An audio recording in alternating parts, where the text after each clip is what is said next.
చందమామ కథ కాంతిబాల. పూర్వకాలమందు ఒక రాజు. ఆ రాజుకు అందమైన కోట ఉన్నది. ఆ కోట సమీపాన గొప్ప అరణ్యంలో యనమండుగురు వనకన్యలుండేవారు. అందులో 7 కన్యలు మంచివాళ్ళు, రాజుకి మేలు కోరే వాళ్ళును. 8వది దుష్టకన్య, అపకారి. మంచి కన్యలు 7 చక్కటి చిన్న చిన్న పర్ణశాలలో నివసించేవారు. దుష్టకన్య నరుల కంటపడకుండా మారుమూల ఒక చీకటి గదిలో కాలక్షేపం చేసేది. ఇలా ఉండగా రాజుగారికి కుమార్తె పుట్టింది. ఆ శిశువు అపురూపమైన కాంతితో వెలిగిపోతూ ఉండటం చేత కాంతిబాల అని పేరు పెట్టారు. కాంతిబాల పుట్టిందనగానే ఊరందరూ చూడవచ్చారు. వనకన్యలు 8 వచ్చారు. మంచి కన్యలు 7 కాంతిబాలకు మంచి మంచి కానుకలిచ్చి చల్లగా ఉండమని దీవించారు. దుష్టకన్య మాత్రం అలా కాక పగటిపూటంతా నిద్ర మైకంలో ఉండిపోవలసింది అని కాంతిబాలకు శాపం పెట్టింది. ఈ శాపం విని రాజు రాణి దుఃఖ సముద్రంలో మునిగిపోయారు. గత్యంతరం తోచక కోటలో అందరూ కుంగిపోయారు.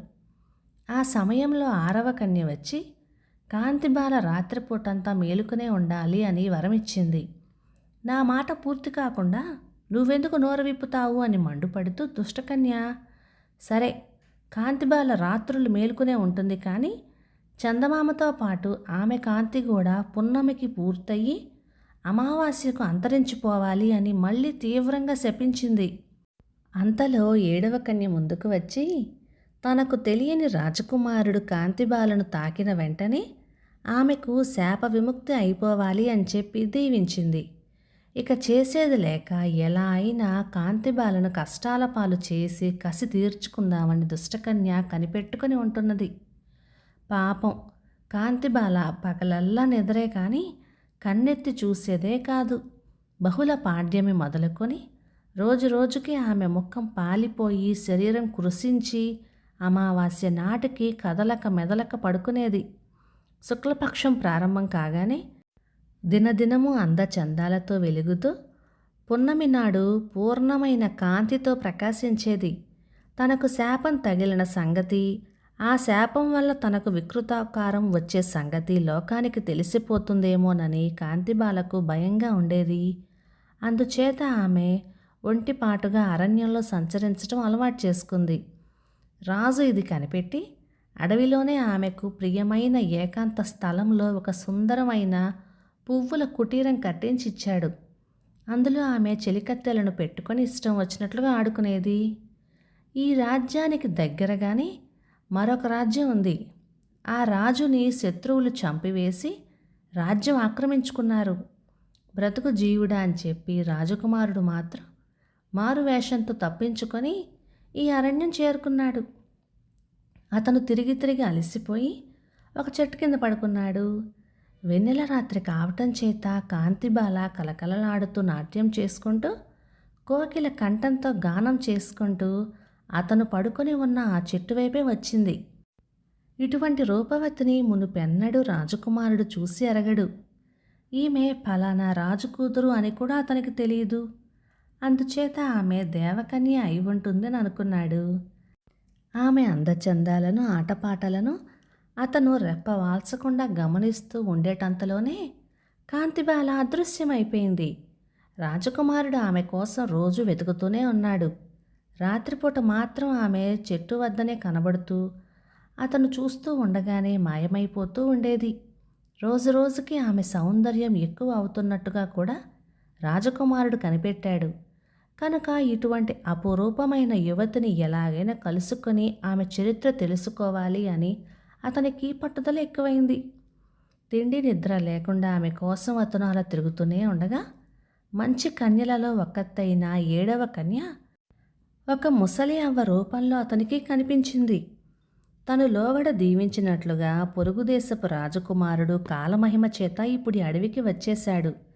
కనుక త్వరలోనే కాంతిబాలకు శాప విముక్తి కాబోతుంది కదా అని ఆమె మనస్సులో ఎంతో సంతోషించింది. ఈ సంతోషంతో ఆమె రాజకుమారుణ్ణి తన కుటీరానికి తీసుకెళ్ళి అనేక విధాల ఆదరించింది. తరువాత కాంతిబాలను గురించి చిత్రాలన్నీ చెప్పి మహిమగల ఒక లోటా కూడా బహుమతిగా ఇచ్చింది. ముసలామె దీవెన పొందిన రాజకుమారుడు మళ్ళీ కాంతిబాలను వెతుక్కుంటూ వెళ్ళాడు. రాజకుమారుడు దారి తప్పి ఈ అడవిలోకి వచ్చి కాంతిబాల కోసం వెతుకుతున్న సంగతి దుష్టకన్యకు ఈ క్షణం వరకు తెలియనే లేదు. కానీ ఈ వర్తమానం తెలిసిన వెంటనే కొన్నాళ్ల వరకు రాజకుమారునికి కాంతిబాలకు సమాగమం కాకుండా ఆమె మంత్రించి వేసింది. పున్నమి దాటిపోయే వరకు తన మంత్రబలం చేత వాళ్ళు కలుసుకోకుండా చేయగలిగినట్లయితే ఆ పైన కాంతిబాల కురూపి అయిపోతుంది కదా. అప్పుడు రాజకుమారుడు ఆ అనాకారిగా ఉన్న ఆమెను చూసి అసహ్యించుకుంటాడు, కానీ మక్కువ పడడు కదా.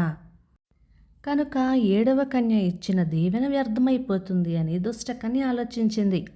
దుష్టకన్య మంత్రించినప్పటి నుంచి ఆ ప్రభావం వల్ల రాజకుమారుడు పాపం మళ్ళీ నిద్రాహారాలు లేకుండా ఎంత తిరిగినా కాంతిబాల కంటికి కనపడలేదు.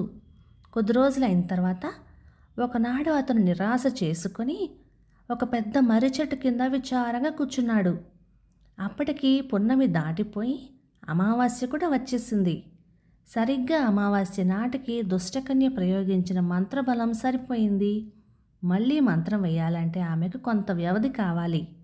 రాజకుమారుడు మర్రి చెట్టు కింద కూర్చొని ఉండగా గబగబా మేఘాలు కమ్మి ఉరుములతో పిడుగులతో గొప్ప వర్షం కురిసింది. అంతలో ఒక్క మెరుపు మెరిసి ఆ మెరుపు వెలుగులో చెట్టు కింద ఏదో మెదిలినట్లుగా అలికిడయింది. ఆ దగ్గరికి వెళ్ళి రాజకుమారుడు చూసేసరికి ఒక ముసలిది ముసుగు వేసుకొని పడుకున్నట్లుగా కనిపించింది. మెల్లగా అతను ముసుగు తొలగించి అవ్వ తనకిచ్చిన లోటాలోని నీళ్లు గుక్కెడ ముసలిదానికి నోట్లో పోశాడు. అతను తాకిన క్షణమే ఆ ముసలిది ఒక అందాల భరిణె అయిన రాజకుమారిగా మారిపోయింది. అవ్వ చెప్పిన కాంతిబాల ఈ సుందరే అయి ఉంటుందని రాజకుమారుడు గ్రహించాడు. మరికొంచెం సేపటికే వర్షం నిలిచిపోయి తెల్లవారింది. పుట్టిన ఇన్నాళ్లకు కాంతిబాల వెలుగు చూసింది. ఆమెకు శాప విముక్తి కాగానే 7 కన్యలు వచ్చేసి రాజకుమారుణ్ణి కాంతిబాలను రాజు వద్దకు తీసుకెళ్లారు. వాళ్ళిద్దరకు అతి వైభవంగా పెళ్ళయి హాయిగా ఉన్నారు. కాంతిబాల పెళ్ళైన సమయమున 7 కన్యలకు రాజుగారు వెలలేని బహుమానాలు ఎన్నో ఇచ్చి సంతోషపెట్టారు. దుష్టకన్యను విరిచి కట్టి శూర్పణకు మల్లె ముక్కు చెవులు కోసి అడవులలోకి సాగనంపారు. కథ సమాప్తం. ఇక ఈ కథ 1949 అక్టోబర్ చందమామలోనిది. రచన కె.జె. పట్నాయక్ గారు, నర్సీపట్నం నుంచి. చూసారా, 8 మంది వనకన్యలలో 7 మంచివారే ఉంటే ఒక్క దుష్టకన్య ఉంది. అందరూ మంచివారే ఉంటే ఇంకా అనుకోవడం ఎందుకు అన్నట్టు కొందరు ఉంటారు. అందరూ సంతోషంగా ఉంటే చూడలేరు. కథ సమాప్తం. ఇక ఈ కథ మీకు నచ్చినట్లయితే లైక్ చేయండి, షేర్ చేయండి. ఇలాంటి మంచి కథల కోసం మన ఛానల్ని సబ్స్క్రైబ్ చేయండి. Thank you.